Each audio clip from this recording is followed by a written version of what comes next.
നിങ്ങൾ സമയം തരിക. ഏതൊരു മനുഷ്യരിലും അടങ്ങിയുള്ള ഒരു സ്വഭാവമാണല്ലോ മറ്റൊരാളെ അനുകരിക്കൽ.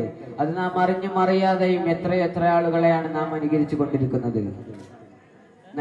നന്മയുടെ ആളുകളെ നാം അനുകരിച്ചാൽ നല്ലവരായി മാറുന്നു. തിന്മയുടെ ആളുകളെയും നാം അനുകരിച്ചാൽ ദുഷിച്ചവരായി മാറുകയും ചെയ്യുന്നു. ലോക ജനങ്ങളിൽ വാക്താക്കളിൽ ധൈര്യപൂർവ്വം ചൂണ്ടിക്കാണിക്കാൻ പറ്റുന്ന ഒരേ ഒരു വ്യക്തിത്വത്തിനുടമയാണ് ആദരവായ നബി മുഹമ്മദ് മുസ്തഫ സല്ലല്ലാഹു അലൈഹി വസല്ലം. അമേരിക്കൻ തത്വചിന്തകനും പ്രശസ്തനുമായ മൈക്കിൾ എച്ച് ഹാർട്ടിന്റെ ദ 100 എന്ന പുസ്തകത്തിൽ ലോക ജനങ്ങളെ സ്വാധീനിച്ച 100 വ്യക്തികളുടെ റാങ്ക് എടുത്ത് പരിശോധിച്ചപ്പോൾ അദ്ദേഹം അതിൽ ഒന്നാമതായി തിരഞ്ഞെടുത്തത് ആദരവായ നബി മുഹമ്മദ് മുസ്തഫ സല്ലല്ലാഹു അലൈഹി വസല്ലം തങ്ങളെയാണ്. ലഖദ് കാന ലക്കും ഫീ റസൂലില്ലാഹി ഉസ്വത്തുൽ ഹസന.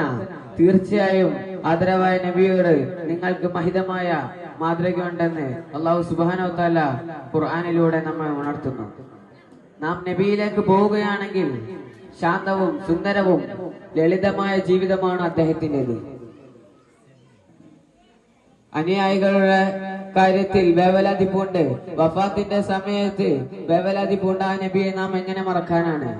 ആയതിനാൽ നാം നബിക്ക് വേണ്ടി ദൈനംദിനം സ്വലാത്ത് ചൊല്ലാനും അവരുടെ പാതകൾ പിൻപറ്റാനും സുന്നത്തുകൾ ഹയാത്താക്കാനും നമുക്ക് അല്ലാഹു തൗഫീഖ് നൽകുമാറാവട്ടെ. ഇത്രയും പറഞ്ഞുകൊണ്ട് എന്റെ വാക്കുകൾക്ക് വിരാമം കുറിക്കുന്നു.